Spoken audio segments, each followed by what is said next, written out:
sweet peas, climbing beans, dwarf beans, and peas. So anything that produces basically a longish taproot, and you get these, and again they're in plastic, but you reuse these. These fold together, and you pinch them together at the top, and they sort of lock in place. And then you can then pack. Here are some I've done earlier, as in good old Blue Peter style. Just to pack them together, I'm just going to do this last one. Squeeze that together at the top so that they lock in place. And the nice thing is about these is once you've actually got the pea or bean growing away and you come to transplant them and plant them outside, you open up the entire tray, you've got all the roots inside, and you just literally lift out the lump of compost and the plant and just pop it in the ground. So these are root trainers, readily available in the garden centres or online. So you slot them all in there nice and tight together. So there's 32, I think, or was it 36? There's 8, 4, 8, 32. Yep, cells there. So you fill this up with compost. Again, a good quality compost. Don't stinge on the compost. You need something that's going to produce good results. So there have been, over the last few years, quite a lot of problems with compost where it's not been particularly good quality, and where the germination has been very poor, or the plants haven't grown very well. They've grown all distorted because they've ended up with some weed killer in the compost. That's the only trouble when sometimes you end up with the green compost mixes. So you fill those up to the top. I'm just going to put a little bit more at the front here, just to do those.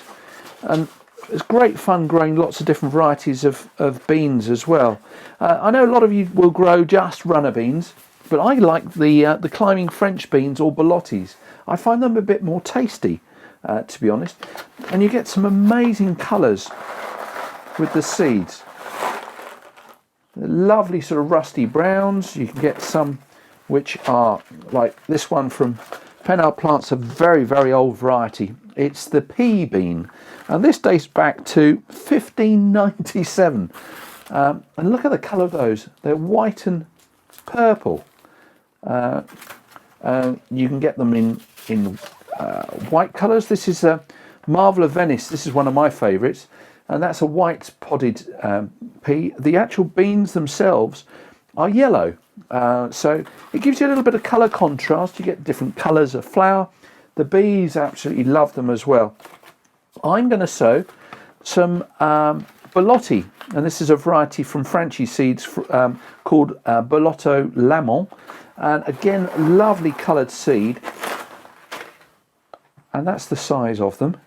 And again, lovely markings, sort of pink and brown. And with these, you push them into the ground. You just sort of end on, push them down into the compost. Some people will actually put them a bit on the side. To be honest, it's better if you can actually sow them that way round. And sometimes you actually find that there's a sort of dormant root against the side of the seed pod there. Just push them down nice and neatly, and then pop them all the way along there. And again, as I mentioned earlier, label them up and just cover them over with a bit more compost.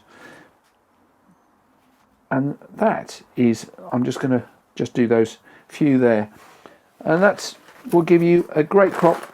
Again, they need it warm, so those will germinate in about a week actually, so around about 18 to 20 degrees in a nice warm position in the conservatory or against a window, and they won't take any frost at all. So if you need to give them the protection, so as those germinate and start to grow away, keep them warm until the risk of frost has gone pretty well. So we won't be able to plant these out really until the end of May. Peas, you can also use the root trainers for growing peas in. One of my favourites is alderman. This grows tall. This will grow to 2 metres in height. It's a climbing pea, so you need pea sticks for it to climb up. But it's an old-fashioned variety that's been around for years. Very sweet peas, lots of peas in a pod, but you can have lots of different varieties again of peas, so you can have successional sowing. So you'll have some that are short that'll crop earlier, like Meteor or Kelvedon Wonder. or if you want to grow some taller varieties, I've got some other varieties. One called Telephone here. There's Sugar Snap peas. There are so many different varieties. It's great fun to try something different, and let me know how you get on. Cheers.